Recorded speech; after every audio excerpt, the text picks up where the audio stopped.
play Beautiful Baby for me? Sure thing, Elsie. Let's go.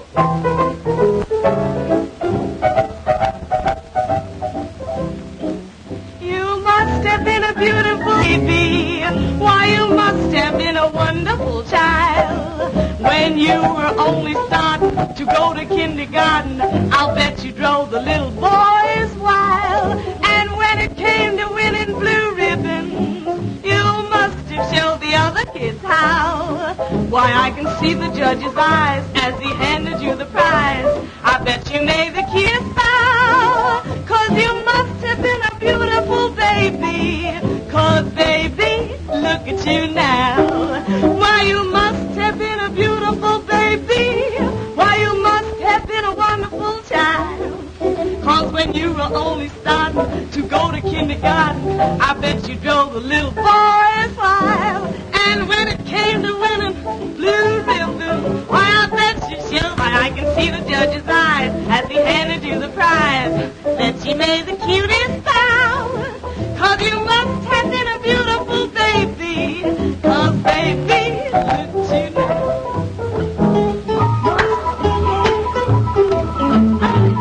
Sing it, boy, sing.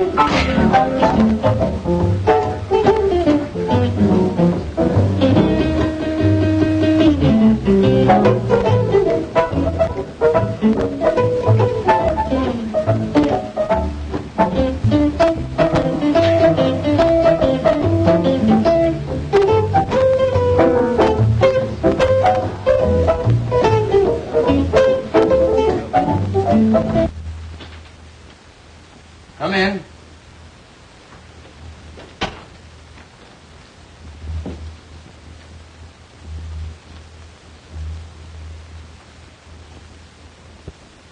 Hello, Elizabeth. What's on your mind? Heavens. What have you been doing? Hijacking somebody? May I sit down? By all means. There you are. Now. Well, who from, how come, and what for? Tony Guido and Nick Cavelli. I smell trouble. Their gang just pulled a big job. The Peacock robbery. Smells like one of their jobs. They keep me on the anxious seat, all right. Well, what do they want? A little party in the private apartment upstairs after the joint closes tonight. That's easy. It's for rent for such purposes. With a half dozen of our girls to entertain them, including Elsie. That's what I was expecting. And what I feared. There goes the big dough. With 300 more on the line on delivery of Elsie. $500 gone with the wind. You know she won't go, so I... Because I want the place to make money. Why do you let her kid you? Would you want us to kid ourselves? Nonsense. You're paying a handsome manager to look after such things, aren't you? It's $200 without her, $500 with her. $300 ought to be enough to get you to make that manager do his duty. $500 is almost enough to make me use a gun. But I don't think they could persuade that girl to go up to that apartment if they offered her 10 times that much. It's amazing to me how you let that pair play you. If you had the right kind of manager, you'd soon see how quickly Elsie'd be persuaded to sit in on these parties. Darn it, why rub it in? The girl is 100% for the joint for what she's been hired for. No. I just can't tell any girl to do what I know isn't just right or get out. I'm a gangster, but I still haven't sunk that low. Rats. If you'll make my brother manager, I'll guarantee that Elsie Bellwood will be doing just what the joint wants her to do in 10 days or... Nothing doing, Elizabeth. I beat up men. I'll never win for getting rough with a woman.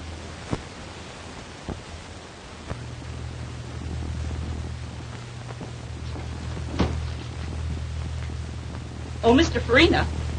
Yes? Step here a minute, please. Get a load of that specialty.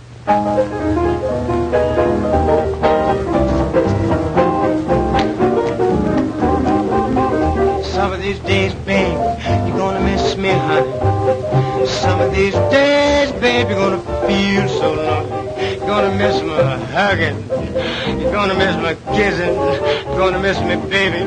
When I'm gone away, you're gonna feel so lonely, baby. Just for me only, for you know, baby, you done had your day.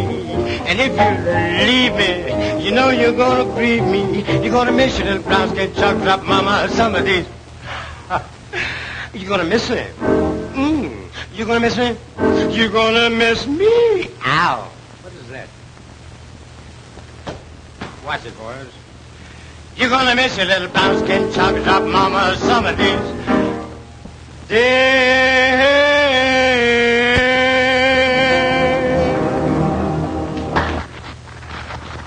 A manager should be able to entertain in case you come up short of an act some night.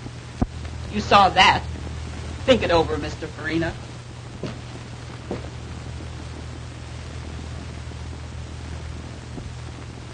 As I started to say, Elsie's a good performer, and they like her. But she's too high-hat. What do you mean, too high-hat? Well, I mean that she should sit in on some of these parties. Many of our customers are always asking her to. You understand, eh, Hadnot? And, but is that just right? You know that Nut Elwood, she's a good performer. Pleases everybody with her singing and dancing. So don't you think that's quite enough? Of course, but the other girls go in for it, so why not her? That's her business. I hired her to do just what she's doing. If she wants, I couldn't stop her. But if she doesn't... I understand all that. But if we could promise some of them a date with Elsie, hey, many would be willing to spend more dough. As I said, that's up to Elsie. But you mustn't expect me to try to persuade her. And I hope, too, that the Poodle Dog Cafe hasn't sunk so low until a decent girl can't work here. Ah, don't be so arbitrary, Hadnot. Many of the people who come here call themselves slumming. And if they want to date up a few of the girls for a little party afterwards, it means more dough for the joint. You understand? Of course I do, Farina. And they do it right along. But you were speaking about Miss Bellwood. And I merely said that if she doesn't want to go out on any, I'm not going to argue and abuse her about it. Good evening, Mr. Grady. What's the matter? Oh, nothing much. I was just trying to show Hadnot that if Elsie would consent to sit in on some of these parties, it would help the business. Of course it would. What did Hadnot say about it? He said it was up to her. Well, he should make her. Who is she if she can't help us make more money? The other girls are always willing. That's what I try to show him. But all I could get is, it's up to her. I'll talk to Hadnot myself. Oh, Mr. Hadnot. Yes? Will you please step in here a moment? Of course.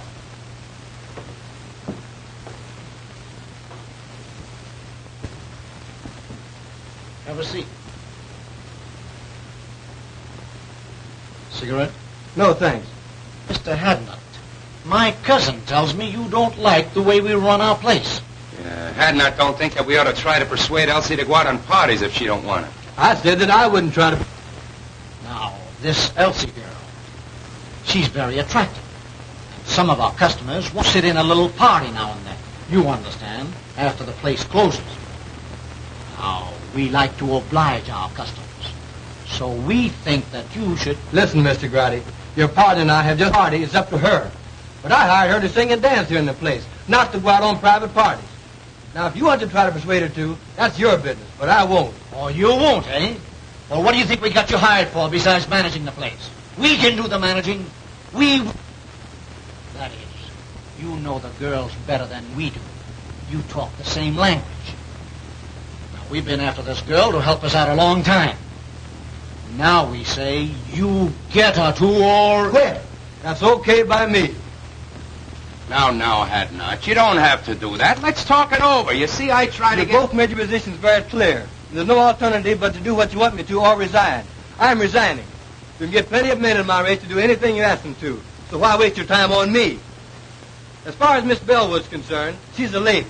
I have too much respect for her, for myself, to try to persuade her to do what you know and I know is wrong. As to you two, if you had any respect for the unfortunate members of my race, especially the girls who are forced to work here, you wouldn't try to make them do ugly things. But since you haven't, I don't like your attitude. I'm quitting. Good day.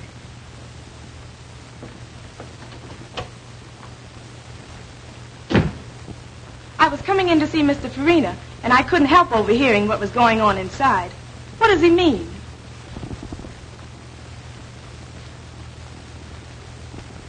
It means that I'm leaving, Miss Bellwood. You leaving? But why? If you overheard much of the conversation, you ought to know. It's because of you. I'm sorry. But you mustn't. You can't. I won't let you give up your job on account of me. Now, The only way I could get it back and keep it would be for you to do what they wanted me to make you do. And if you did, I would hate both you and myself. oh, you're so fine and noble, and jobs are scarce. I could never feel comfortable or happy knowing that you gave up yours because you wanted me to stay decent. Why, Oh, let's not take it so seriously. I don't belong in that place anyhow.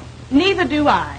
If you just must quit, then I will too. You'll do nothing of the kind. There's nothing wrong with your job. And you don't have to change your ways just because some drunken, depraved customer wants to go flying around with you. Meantime, the customers like you. And you're making more money now than it is possible for you to make anywhere else. Forget about me and the chief job I had. But don't you understand that I understand all about what you want to say. But the fact is, I've been appointed to a job on the detective force. I was going to quit the first of the month anyhow. The prosecuting attorney is anxious to break up the cabaret racket. And their efforts to force you to be bad, whether you want to or not, should be a part of it. Anyway, I've got a better job. So go in there and do your work and keep on being nice. I like you that way.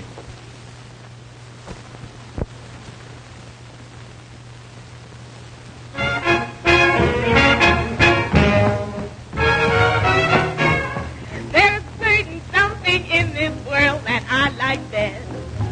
I depend on one thing for my total happiness. No, it isn't money. No, it isn't fame. You may think it's funny when I start to explain. Got no shoes on my feet, ain't got nothing to eat, but I've got a heart full of rhythm. Not a dime to my name, but I'm rich just the same, for I've got a heart full of rhythm. Now when the skies are gray and everything's wrong, I find my way by singing a song. That the great think I'm small, I laugh at them all, 'cause I've got a heart full of rhythm. Got no shoes on my feet, ain't got nothing to eat, but I've got a heart that's full of rhythm. Not a dime to my name, but I'm rich just the same, for I've got a heart full of rhythm. Now when the skies are gray and everything's wrong, I find my way by singing a song. Let the great think I'm small, I laugh at them all, for I've got a heart full of rhythm.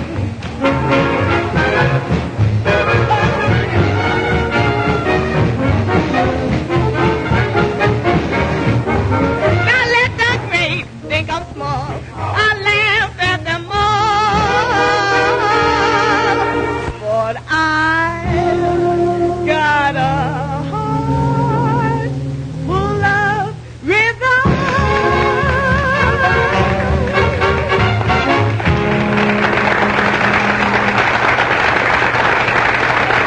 Be very happy when I think of you being without your job on account of me. Tell you, Elsie. Some may call you that. You may, of course. Thanks. That makes it easier. Getting back to what we were talking about, I was trying to tell you that I didn't care. You see, I've been studying for detective work for 2 years. It comes under civil service. I took the examination. Thing is all right. I don't have to worry about a job for me any longer. With a better job, I can do more good. Naturally, I'm glad that I can now be more independent and stand up when the occasion rises for decent girls like you. I sure like you for that, and I shall always respect you. I hated to think that you had to suffer any inconvenience or embarrassment on my account. However, I like to think that the Negro race have such a terrible time. If we had a few more girls like you, maybe it wouldn't be as hard as it seems. By the way, did you happen to notice anyone hanging around to take my place? Yes, those Landry boys. Incidentally, distant relatives of mine. They're made to order for dirty work. They'd hardly stop at murder. So, I may have to quit after all. No, the customers like you too well. Just you stand pat, and they'll soon quit trying to persuade you. I hope you're right. It was bad enough for the help while you were there. But with those... outfit like my relatives in charge? Why, I shudder when I think what those poor girls will have to put up with now. Oh, you don't need to. I'm on the getting outside. I can be out in a jiffy and upstairs before you can get around on this side. I want to thank you for a fine evening. But if I find out that you're lying about that detective job, I'm going to make you let me do something that I never thought I'd ever do. Take care of a man.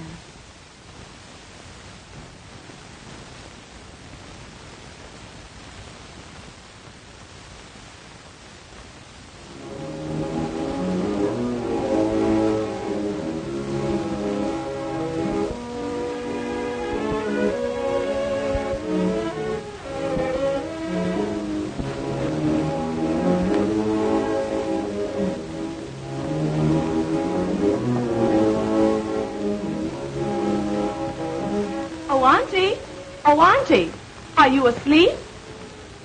You're playing possum on me tonight, Auntie. But why all the light? It'll hurt your eyes.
My man, I saw you give up your job tonight to defend a girl's honor. A girl almost a stranger to you. But she's a good girl, Benny. And you stood up for her and believed in her at the price of your job. That's what I call a man. You're all right, Mr. Hadnot. I'd like to see some other colored man give up his job on account of any girl. Why, he'd throw at anybody that would show him 50 cents. I'm sorry to say. And then take her back for him. Pretty rotten setup. But you're out of a job, Benny. You've got to live and get along until you find another one. Now, you may have this job that you mentioned, and you may have just said it to console me, but I'll find out. I've seen plenty of women taking care of men. Worthless, trifling, good-for-nothing men. And I've hated them for it. Isn't that funny? I want to take care of one now, too. You, Benny. But you're such a good man, Benny. But this is different. You've just got to be all right. I've just got to do this. I want to give you everything that I make and let you give me what you want me to have. Will you promise me you'll do this, dear? It'll make me so happy.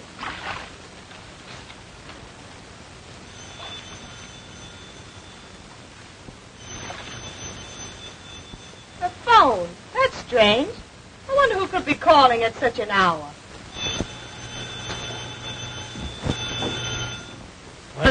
What do you say we start the session with a little drink, yes? Okay, boss.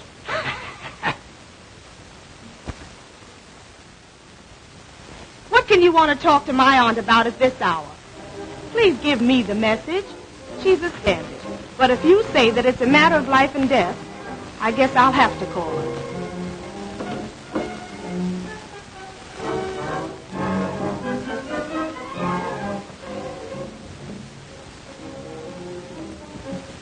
Oh, Auntie. Auntie, someone wants you over the phone. Do you hear me?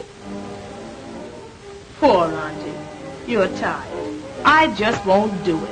Whoever it is has got to give me the message or wait until you wake up.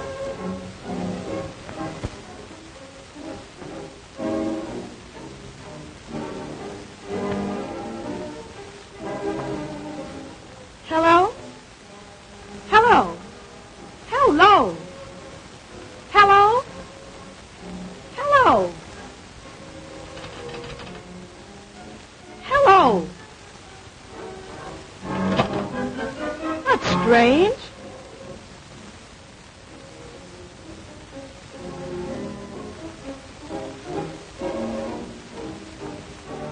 Oh, Auntie. Auntie, wake up. Please wake up.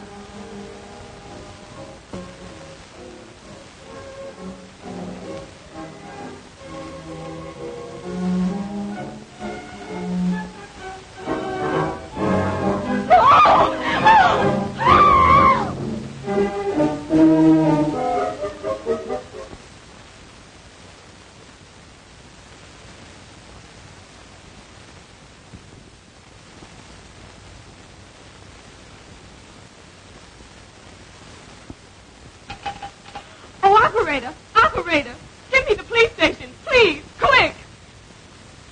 You say you arrived home about 3 a.m.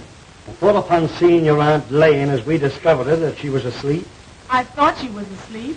When did you discover that she was dead, had been murdered? As I was finishing my bath, the phone rang. Yes? I left the bath and went to answer it. You answered the phone. I answered the phone. And? The person calling wanted to speak to my aunt. They insisted upon speaking to her. I asked them to give me the message. So, finally, when they insisted that it was a matter of life and death, I told them to hold the phone and I would go and call her. Then? Then I went to my aunt's room and called her. But she didn't awaken. She didn't awaken. Did you shake her? We usually do so when someone is hard to awaken. No, I didn't shake her. She was sleeping so peacefully that I decided that I would go back to the phone and insist upon them giving me the message. So you went back to the telephone and... I went back to the telephone, and I didn't get any response. The person calling had hung up. Had hung up? I tried and tried, but I couldn't get any answer. You're quite sure that no one answered? Positive. That aroused my curiosity. I began to feel suspicious. So, finally, I went back to my aunt's room and called her and shook her. And it was then that I discovered that she'd been shot. That she was dead.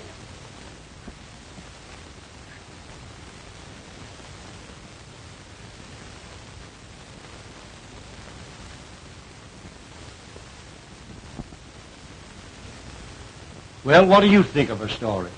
Sounds truthful. It does, and it may be. But in cases like these, one can never tell.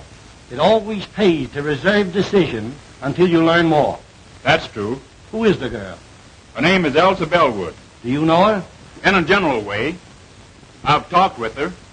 She's considered a very good singer and dancer and works at the Poodle Cabaret. I see. Do you know anything about her reputation, her character? She's in the show business, you know. This case seems to offer something. It is unusual. For instance, someone calls over the telephone and insists upon talking to a woman, you can see it, who has been dead for hours. And times the call when he knew the girl would have returned from her work and at such a late hour. If the girl is innocent in this murder, then someone who called knew something about who did it, if they did not kill her themselves. Now, if the girl killed her aunt, she would have had to leave the cabaret. I guess, say, between 10:30 p.m. and midnight.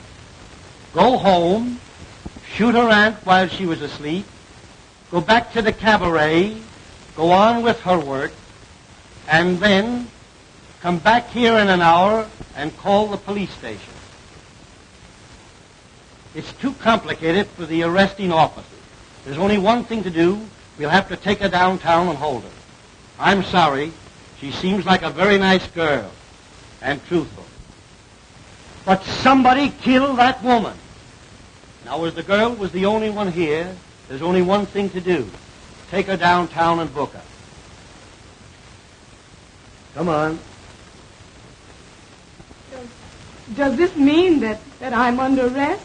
I'm awful sorry, but you are. Oh. And it means that you're going to lock me up? Put me in jail? Yes, I'm awful sorry.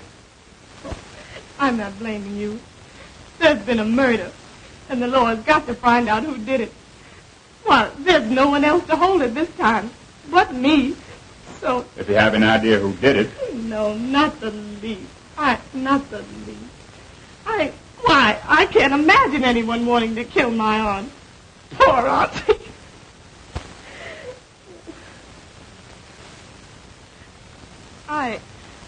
I was thinking of myself.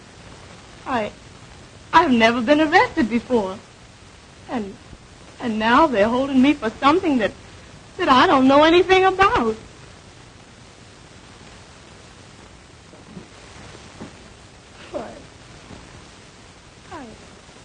I'm under arrest. And they're going to put me in jail.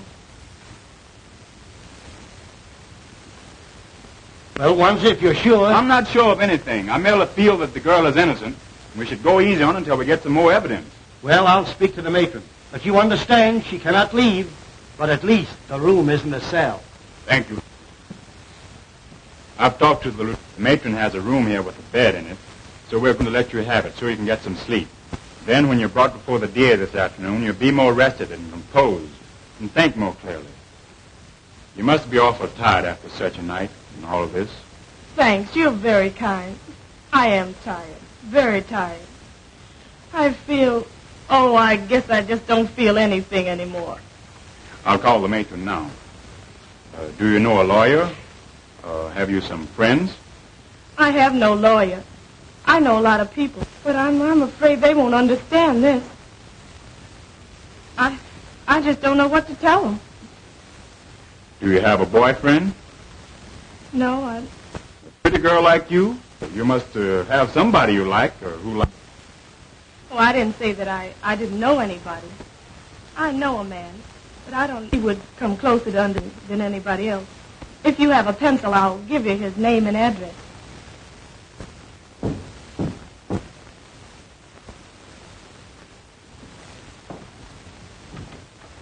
Hello, Wanzer. Hello, Edna. Come in.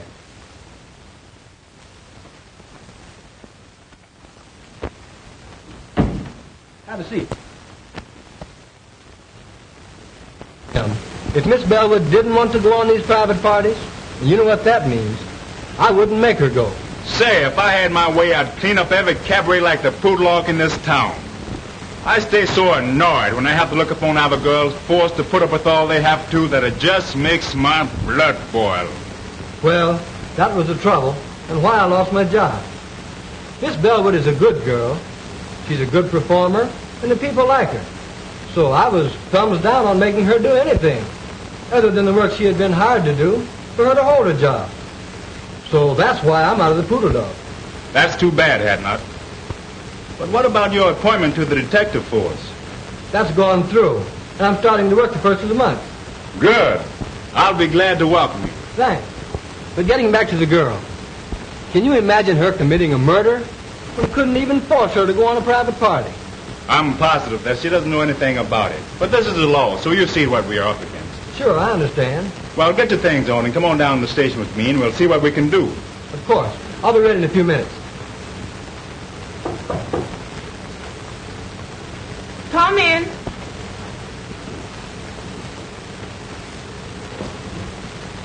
Oh, Elsie. Benny, Can you imagine such a terrible happening? And to you. Mr. Wanzer brought me the news. I'm so sorry for you. Oh, yes. Mr. Wanzer has been very kind. Let me thank you again, Mr. Wanzer. I'm glad to have been of little help. I imagine you and the young lady would prefer to discuss this between yourselves. So you will please excuse me. Thanks. Now let's have a seat and you can tell me all about it.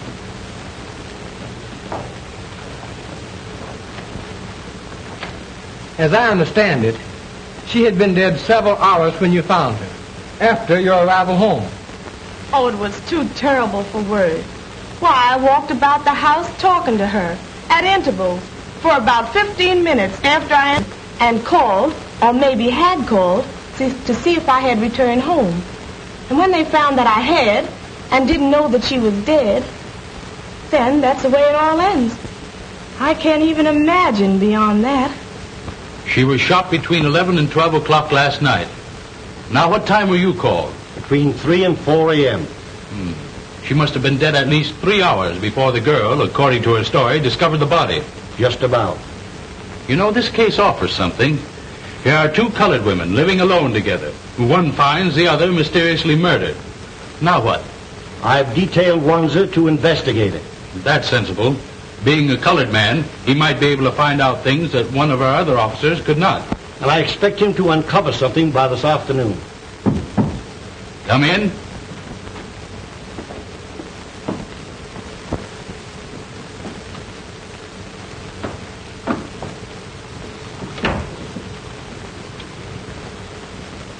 Now tell Mr. Eckert, the district attorney, how you're related to Miss Bellwood and what you know about her aunt.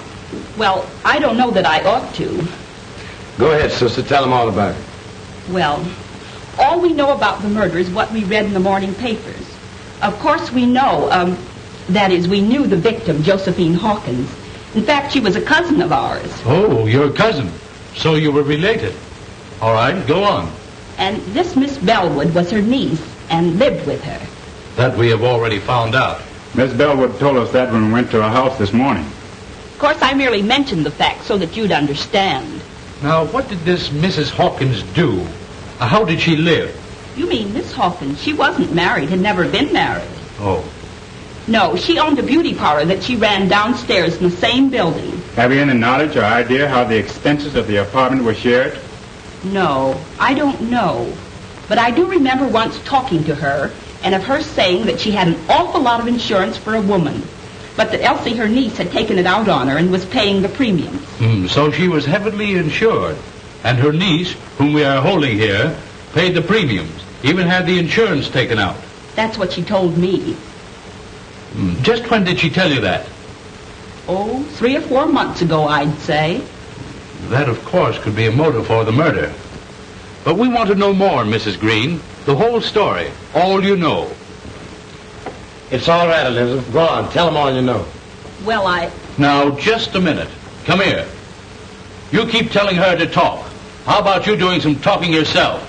What are you ordering her to tell? What do you know? Well, you see, I just got a job to manage the Poodle Dog Cafe last night. Oh, I see.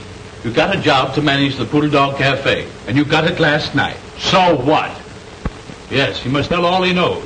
A murder has been committed, and the law must find the guilty persons. So tell all you know, if anything, about it. Well, we don't know anything much, mister. But you said the murder was committed between 11 and 12 o'clock last night. We were at the Poodle Dog Cafe from 9 o'clock last night, waiting to see Mr. Farina and Mr. Garotti about this job. At around 11 o'clock, I...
Gee whiz, I wonder when are those guys going to get around to me. We've been waiting here for 2 hours. I'm getting tired. Well, go on outside and catch some air. But we're going to keep on waiting until they send for you if it takes all night. All right, I'm going outside. I'll go along with you. What time is it, anyhow? 8 minutes to 11. Now, how long are you going to stay out there in case they send for you? Oh, I don't know. 5 or 10 minutes. All right. I'll expect you back in 10 minutes. Be sure you're back in 10 minutes, however. And I hope you get back before they send for you. So do I.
Glad to get out of that stuffy place.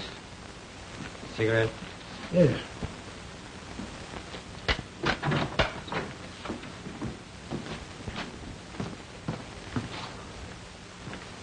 Oh, taxi! Drive me to 1415 Yandy Street, please. Quick! I sent my brother back inside and asked him to call me if I was sent for. It was pleasant outside, and I hung around half an hour. It was perhaps 25 or 30 minutes later when...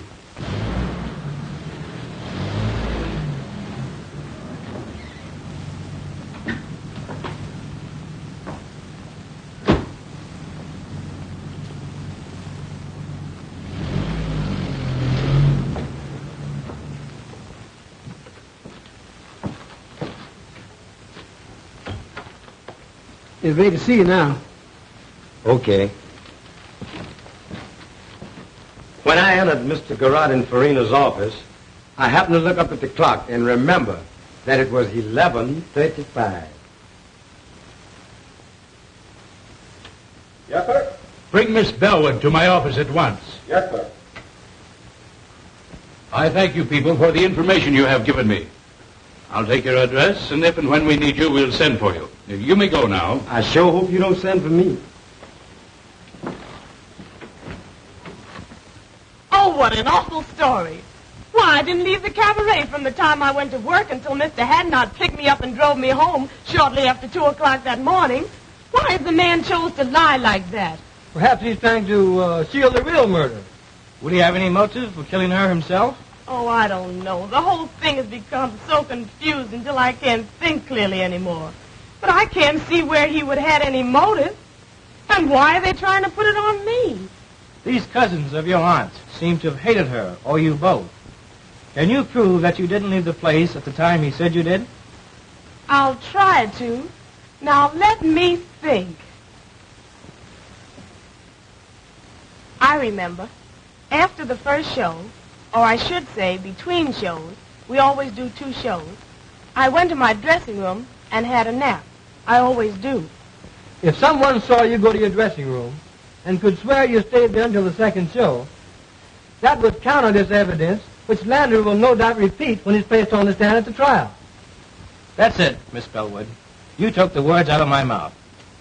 I see. No, because I always lock myself in, and I don't recall seeing anybody when I went in or when I came out. That will make his statement about seeing you leave the place hard to disprove. But we've got to produce evidence to prove that he's lying.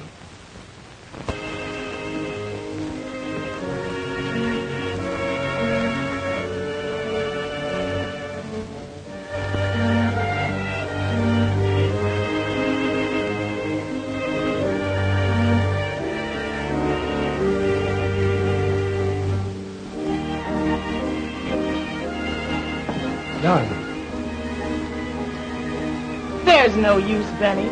Why give me false hope? Just leave me here to slowly succumb to this living death. I want to forget that I was ever born, and that I ever had any hope, and that I was ever a free person, once happy and hopeful.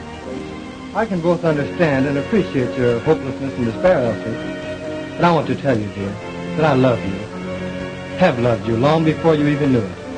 And that I've dedicated my life to righting this great wrong and setting you free. Since you didn't kill your auntie, somebody else did. So you see, I must ultimately succeed, and I will succeed. Oh, what you say sounds so beautiful, Benny. But I'm only a convict now, and I shall always be pointed out as a convict. You're a victim of circumstances, Elsie. And you're not the first person to suffer this misfortune. When the guilty persons are brought to justice, you'll be a martyr, and no person can point a finger of guilt or scorn at you. I'm going to help you, dear, but you must help me to enable me to help you. Help you, Benny? How can I? Easily and simply. I believe Mrs. Green and her brothers either killed your aunt or hired somebody to do it. At least know who did. Either way, the truth is not before very long. Some Negro mixed up in this is going to talk. They always talk. And they can never keep a secret, especially one so important as a murder. Maybe. But why haven't they talked? They know... Don't you catch my point, dear? You had to be convicted first. They've kept so busy telling lies to put you here that they couldn't start talking up to now. But with you convicted and here in prison, they'll soon relax. They'll think they've been smart in putting you here and don't know enough to realize that you can be gotten out. Their first move now will be to try to get the insurance money. I'll bet I'll be able to write you in less than a week if they've made application for it. I love you, dear. You're my great incentive. Kiss me.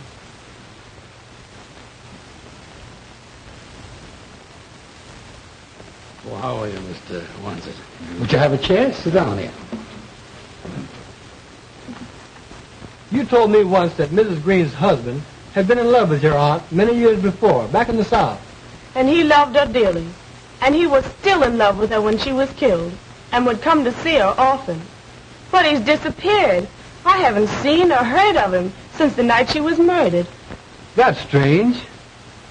I'm sorry you didn't tell me that before. I didn't think it was that important. Maybe he just went away and will come back sometime.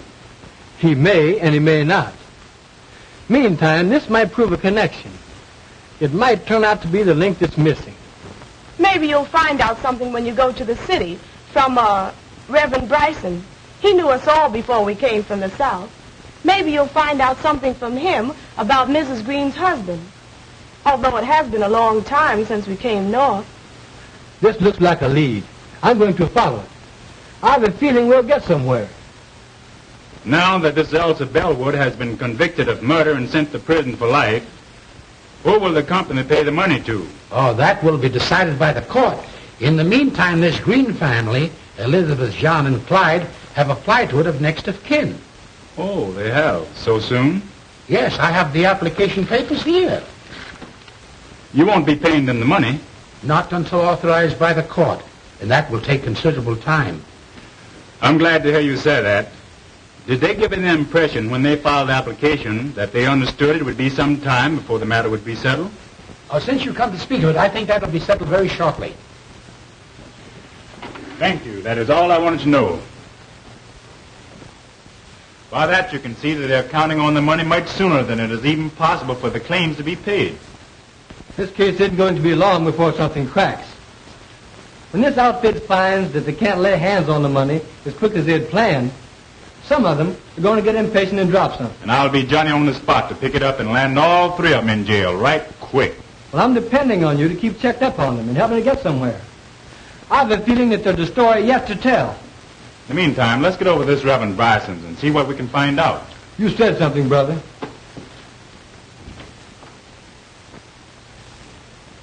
Be seated, gentlemen.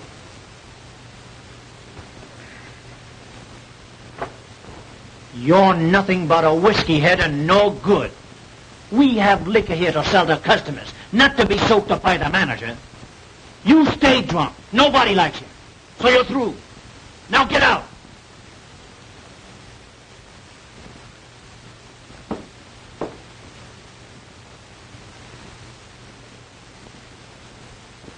Yes, I know everybody that's involved in this unfortunate affair.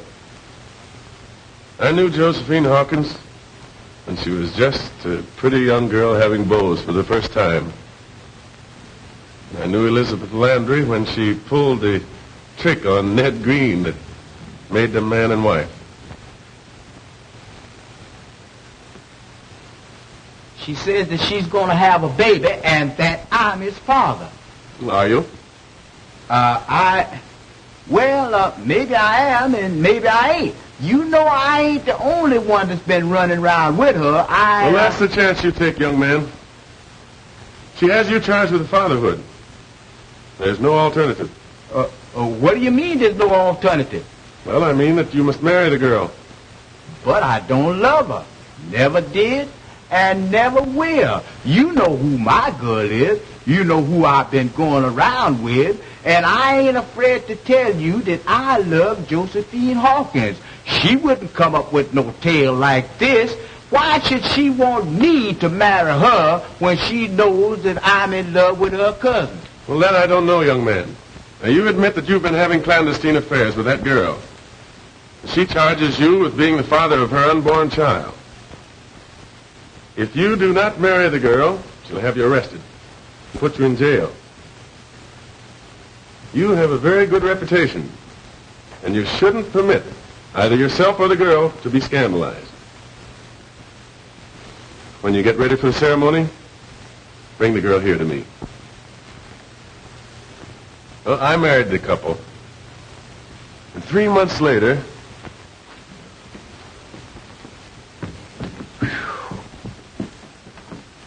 she lied.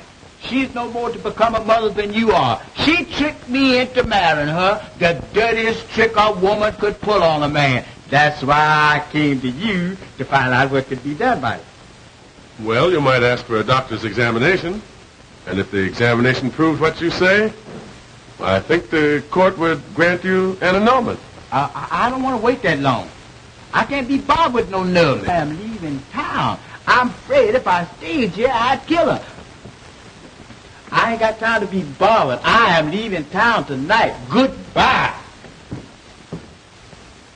Heartbroken, Josephine Hawkins had left town, gone north.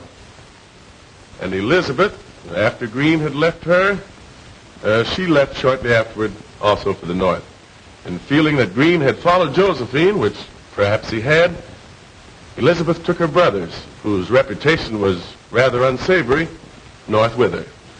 10 years later, I was transferred to my present charge. And when I came here, I learned that under the threat of death, Elizabeth's brothers had virtually forced Green to live with her. And in the meantime, Green's love for Josephine had never died. And he insisted upon seeing her whenever he had a chance. I think you have given us the key, Doctor, to the missing link in this tragedy. And we'll start from here and run this thing down. You can bet.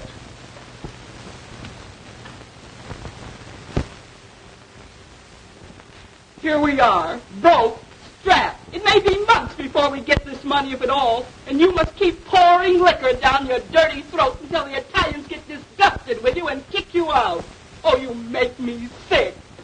Well, what do you expect? You planned this whole thing. For 20 years, I've been a slave to your design.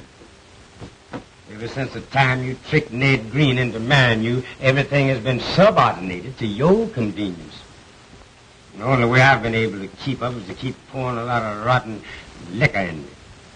And I couldn't quit drinking. No, because I had that cheap job at the Poodle Dog Cafe. And just as soon as you get this money, I'll go out of your life forever. And you won't never need be bothered with me again. I'm sick and tired of the whole thing. And I'll be glad when it's through and all over with.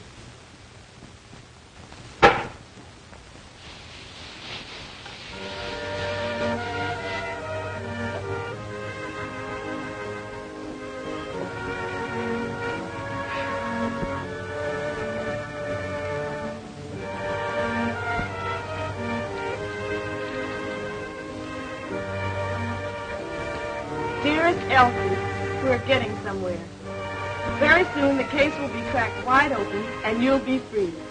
In the meantime, now and always, dear one, that I love you. Love you. Benjamin.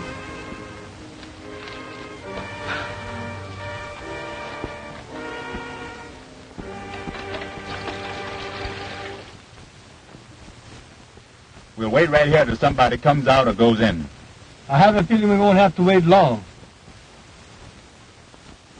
Hey, son, come here. Yes, sir? Live around here? Right across the street in that house with the yellow shades. How about the house next door? Mrs. Green lives there. Mrs. Green? Yes, sir, and her two brothers, John and Clyde. Nobody else? Well, her husband used to stay there, but he don't no more. He doesn't anymore. Why? I don't know. He just don't. He ain't been there in a long time. I think he went away somewhere. Anyway, he ain't there no more.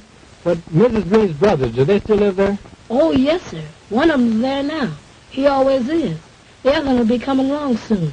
They eat about this time. And the other one will be coming along soon for his dinner. Which one's there now? John. He sleeps up until about this time. Then he gets up and eats. And then he goes down to the Maple Leaf Social Club.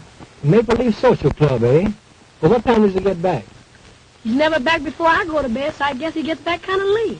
Now, this brother John that you mentioned, does he work? They say he does. My papa says they gamble down there. And he does something. Thank you, son. Oh, there's something for you.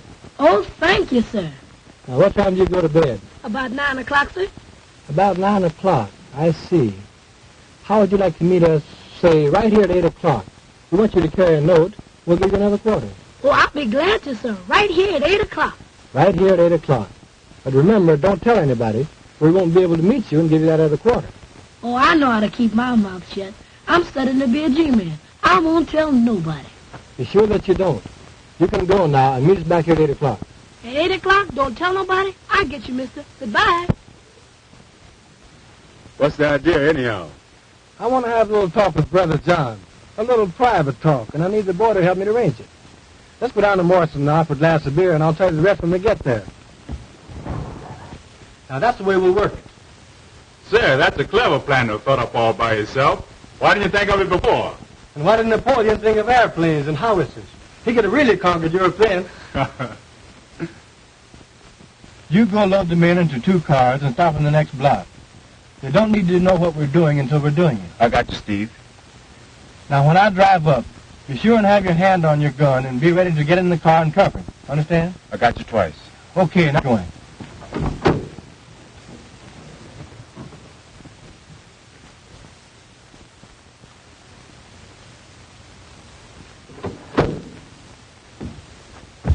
All right, mister. Here I am. So I see. Johnny on the spot. Always be on time, and you'll get somewhere by the time you become a man. Yes, sir. Say, do you know where the Maple Leaf Club is? Sure. I want you to show me that. So you drive up to the next corner, then you turn right, and there you are. All right, here it goes.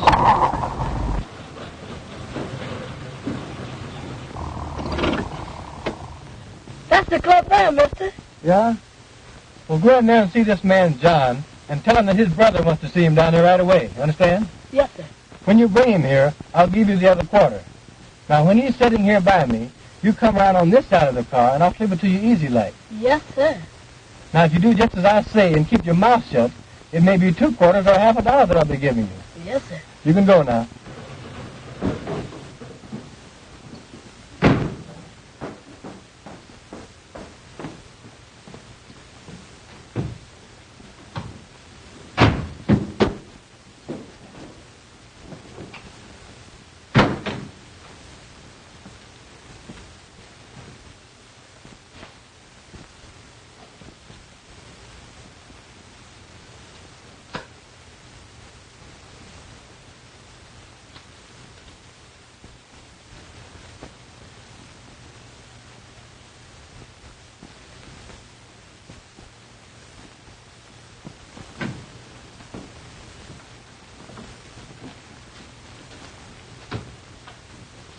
Hello, John. Well, hello, Edna. Ain't seen you in a long time. Been kind of busy since I left the poodle dog. Yeah. Say, where's my brother? You'll soon see, you contemptible liar. That was just an excuse to get you out here. I wanted to see you. What's the meaning of this? Was trying to hope somebody... All right, I got him covered. Say, what's the meaning of this, fellas? I ain't done nothing. What y'all gonna do with me?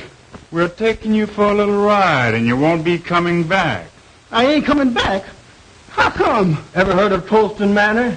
You mean that handy house way out there on Tolston Point? Yeah. What's that got to do with me? We're taking you there. For a little seance with the ghost of the manor. Not if I knows anything about it. Oh, no, my good fellow. Not only are we taking you there, we are going to tie you up and leave you there to starve to death and die. You've been telling lies and have done an innocent person a great wrong. So we're going to take you up to meet the ghost of Tolston Manor and all his imp ghosts, after which you die. Oh, Lordy. Come on. Say, what's the meaning? Come on. That's all right. What y'all gonna do with me? I ain't done nothing. Get on it now. Come on.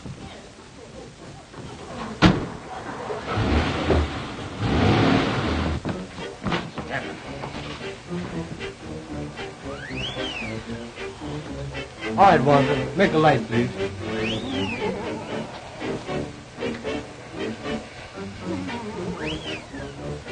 Ghosts, working by rope control.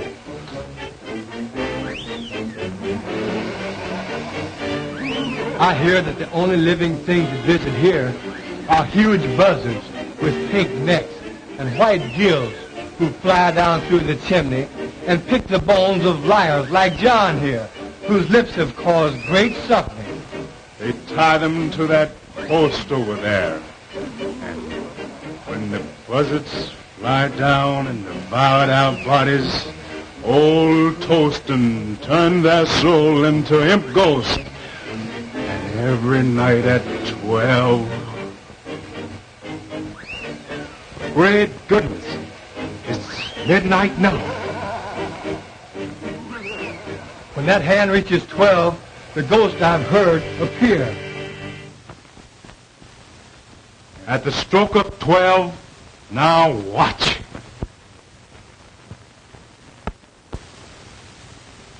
Well, that settles it. The party's over for a while, so we'll tie John up and leave him here and... Oh, please, man, please don't. Of course, if you care to do a little talking, tell us who killed Josephine Hawkins. We might decide to wait a while. If you promise them hands won't come back, I'll tell you anything, everything. Just don't leave me here. You're such a rotten, dirty liar until I hesitate to believe anything you say. You swore in court under oath, so how do you expect us to believe you out here? But I'll tell you why we brought you here, and why we're going to leave you here with these ghosts. You killed Josephine Hawkins. I killed who? Josephine Hawkins. And you lied about Miss Bellwood when you swore she left the cabaret and went home and shot her aunt. I didn't. What do you mean? I means I did lie about Miss Bellwood. So did my brother. But I didn't kill her aunt. Neither did my brother. I don't believe you. But we're going to tie you up and leave you here for the dirty lies you told on that poor innocent girl. We didn't kill her. I swears we didn't. But we did lie about seeing Miss Bellwood. And if you won't leave me here, I'll tell you all about it. Well, what do you think about it? Oh, I wouldn't believe this guy on a stack of Bibles. I don't see any use in wasting more time listening to this dirty liar. For if he'd lie enough to put an innocent girl into the penitentiary, we certainly can't afford to listen to him now. Please, man, won't you give me a chance? I didn't kill my cousin, but I did lie about her. I admit that, and if you promise you won't leave me here, I'll tell you all about how it was done. Shut up, you lying skunk. I don't heard you say. Wait a minute. After all, we can listen to his story, and if we still don't believe it, we can tie him up and leave him here. Oh, well, if you insist. All right, you rascal. But the moment I'm convinced that you're lying, we're going to tie you up and leave you here. I thank you, mister. I ain't going to lie. You can keep me here until you prove everything I says. All right. We're going to listen to your story. But we warn you that the moment it begins to sound fishy, it ends. And right here you stay. I'm going to tell you the whole story. And there ain't one word of it's going to be a lie. All right. Start from the beginning. Way back in the South, before any of you came north. Yes, sir. I sure will. Well, it started like this. My sister Elizabeth took Ned Green into marrying her. He was going with my cousin Josephine and was planning to marry her. But when Green learned the truth, he hauled off and left her and came north. Josie found out somehow Green was mad, so she hauled off and left too. My sister then followed Ned up north and brought me and my brother along with her. And lo and behold, she found Ned up here chasing around after Josie. That made her mad. So she had us go get him and scare him into living with her again. He tried to, poor fella, but he just couldn't get along somehow. You see, Ned was still in love with Josie and was always slipping out and seeing her. Then, just before the murder... You've made a slave out of me all of my life. Why don't you let me be and give me a divorce so I can go and marry Josie? You know I love Josie and have loved her always. We would have been happy if it hadn't been for your lying lips. I'll not let you alone. And I dare you to try to get a divorce. If you even as much as start to try, I'll have my brothers break your ugly neck. Same thing, year after year, the same thing. Well, you ain't never made me love you, and I ain't going to try no longer. I'm leaving you for good, and I'm going to Josie. And if she won't run away and live with me, I'll steal into the house some night and kill her, shoot her in the head, then kill myself. That's what I'm going to do.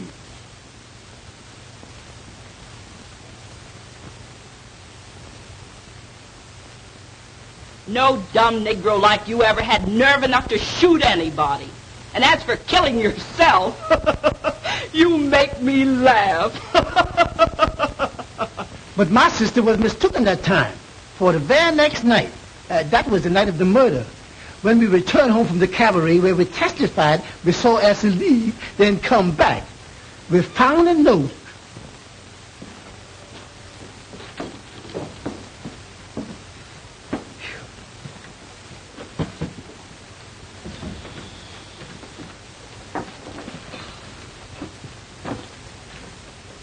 Hey, sis, where's the bottle? What about a little drink? Oh, go chase yourself. You've had enough liquor tonight.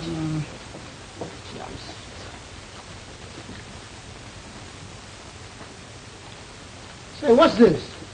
There's a letter.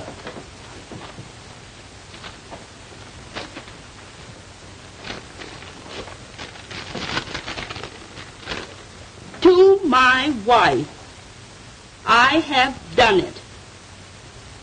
There is nothing to live for, so tonight I went to Josie's house and shot her through the head while she slept, and turned on the light so her soul could find the way to heaven. With Josie dead, when you find this note, I will be dead too. I am going to tie a rock around my neck and jump off Tyndall's Bridge.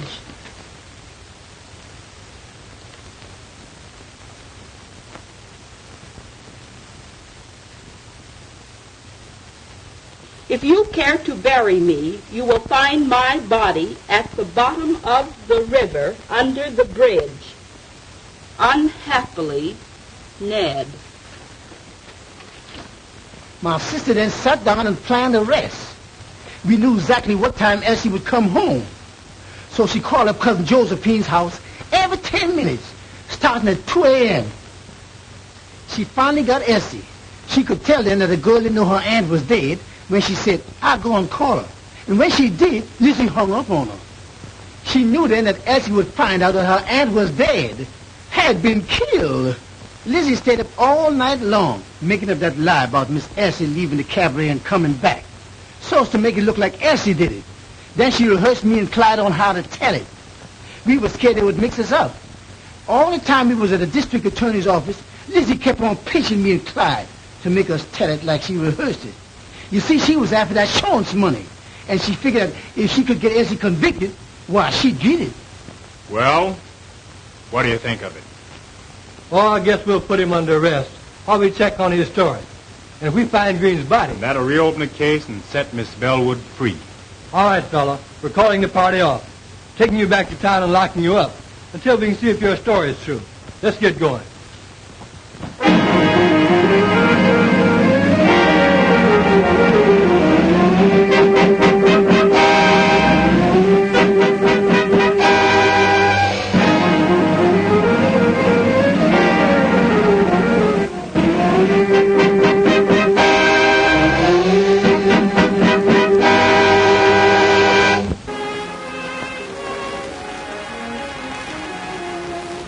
They're yours, dear. I'm giving them to you. Giving him to me? Now, what do you mean? Just what I say. They're yours, then, my darling husband. But Well, I'll explain. To begin with, I wouldn't have had them at all if you hadn't dedicated your life to the solution of the crime, which set me free.